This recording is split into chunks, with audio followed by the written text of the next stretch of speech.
Hello everyone out there.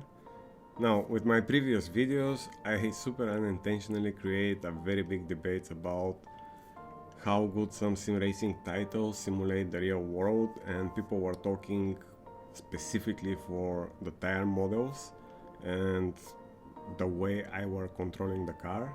Now, in this video, I will try to explain what happened there, what I personally think about it, and what other drivers, real drivers, think about those simulations. That being said, let's dive in.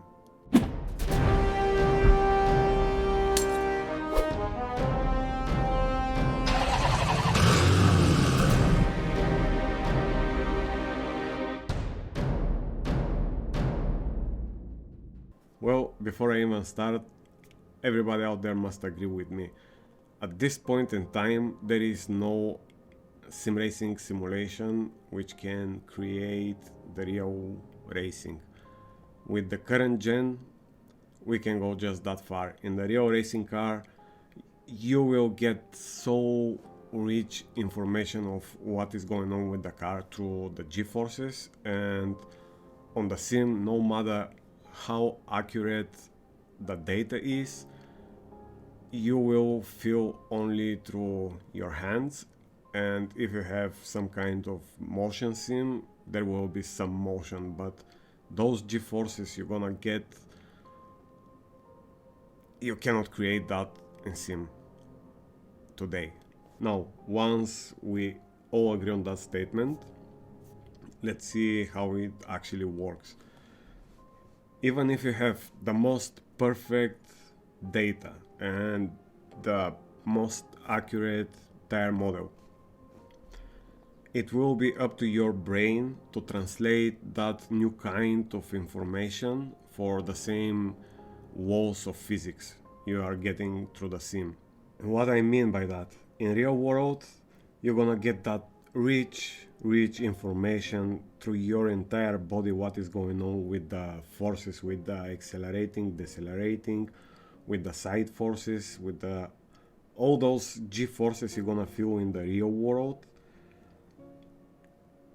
They are so rich of information that you cannot create this just through the force feedback on the wheel, and that is the point where your brain must learn with the time what every force feedback movement means for the car, for the suspension, for the tire deformation, for everything. And that being said, you really need a long time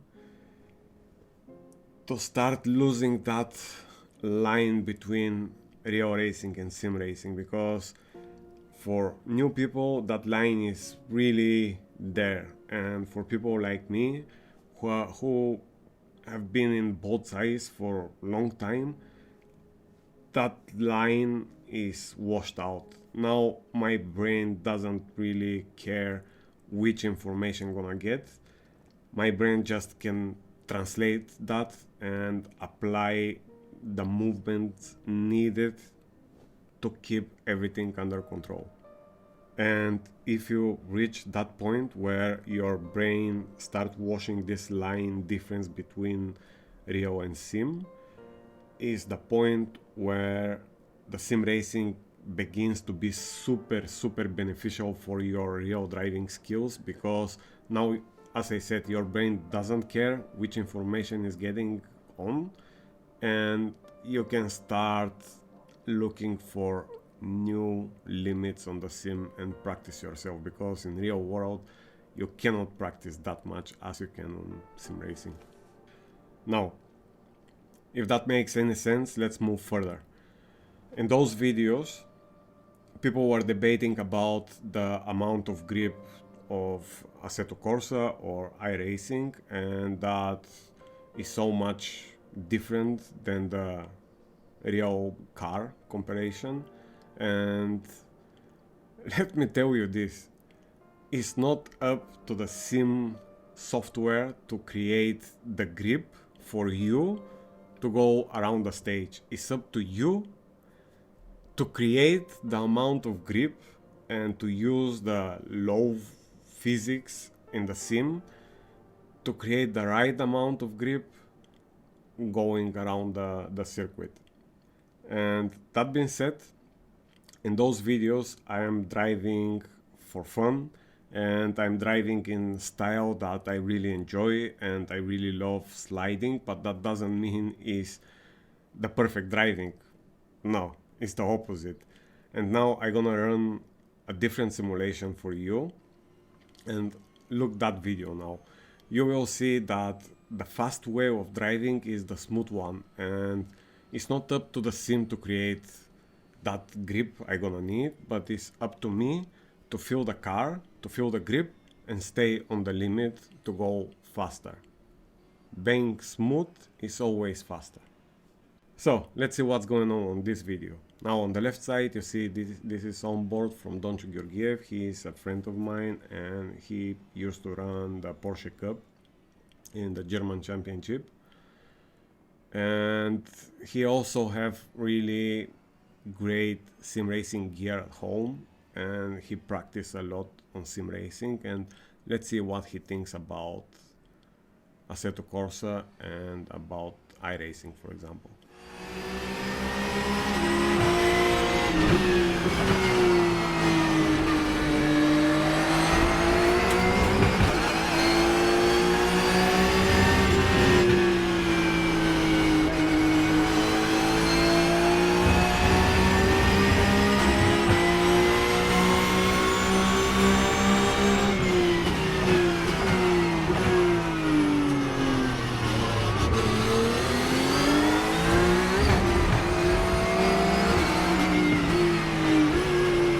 Now, am I saying that things are perfect? Hell not. They are not perfect, and I don't know if they will ever be, but we are really close, and I think we should stop really complaining that much and try to enjoy ourselves into the sim racing, because as I said before, there will be always that different. Even if the physics are absolutely the same, the way your brain is going to get the information from the real world and the sim world will always be different. It's not gonna be the same.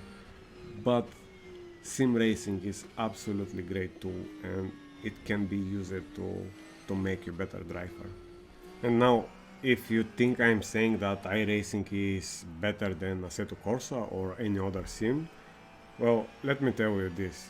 Really, that is very important. Which is the best simulator? Well, that is super hard answer, and I don't think there is anyone who can really answer on that.